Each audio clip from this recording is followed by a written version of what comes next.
Hello, welcome to the Fire Mountain Gems and Beads Jewelry Making Studio. My name is Rose. Let's have some fun. Many of you have heard of friendly plastic sticks, but today we're going to use friendly plastic pellets.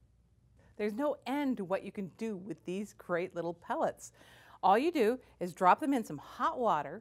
They turn clear, they melt, they stick together into a nice blob that you can do anything you want with. This is very sticky, so when you are working with it, you want to be careful what materials you use. It doesn't stick to glass, it doesn't stick to this silicone pad, it doesn't stick to most metals and or Teflon. So I've got these in here, and by hot water, I mean so hot that it would be uncomfortable to put your hands in it, but not so hot that it'll burn you. So if you're worried about it, just use a pair of metal tweezers to pick that friendly plastic up. And look at that, isn't this fun? It's a toy. It's really fun.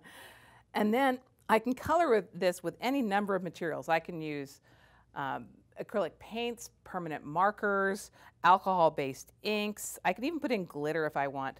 In this case, I'm going to use some mica powder. I'm just going to swirl that in there a little bit. If at any time it gets so cool and too hard to work with, all you have to do is put it back in the water for a little bit.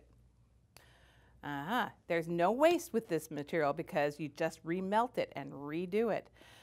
Now I know what you're thinking. You're thinking, well, if it melts that easily, if I wear my friendly plastic jewelry out on a hot day, am I turning into a Salvador Dali painting? No, don't worry about it. It has to get really hot before it softens up. Now I wouldn't leave your friendly plastic jewelry in a hot car, and I certainly wouldn't wear it on a hike in the Mojave Desert. But if it gets that hot, you should get into the air conditioning anyway. Okay, this is nice and soft, and I'm going to push it into a silicone mold. Here we go. A little face mold. And again, if while you're working with it, it gets too hard, you can just put it back in the hot water, complete with the mold and all.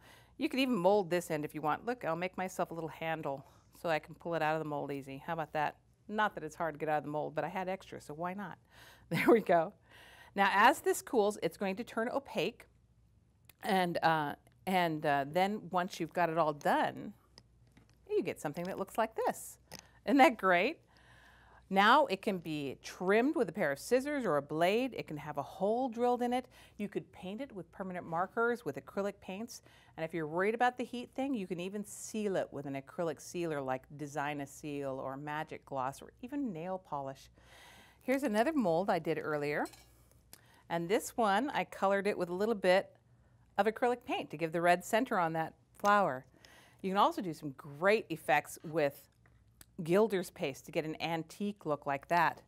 And one of my favorite things to do with this, custom handles for your tools.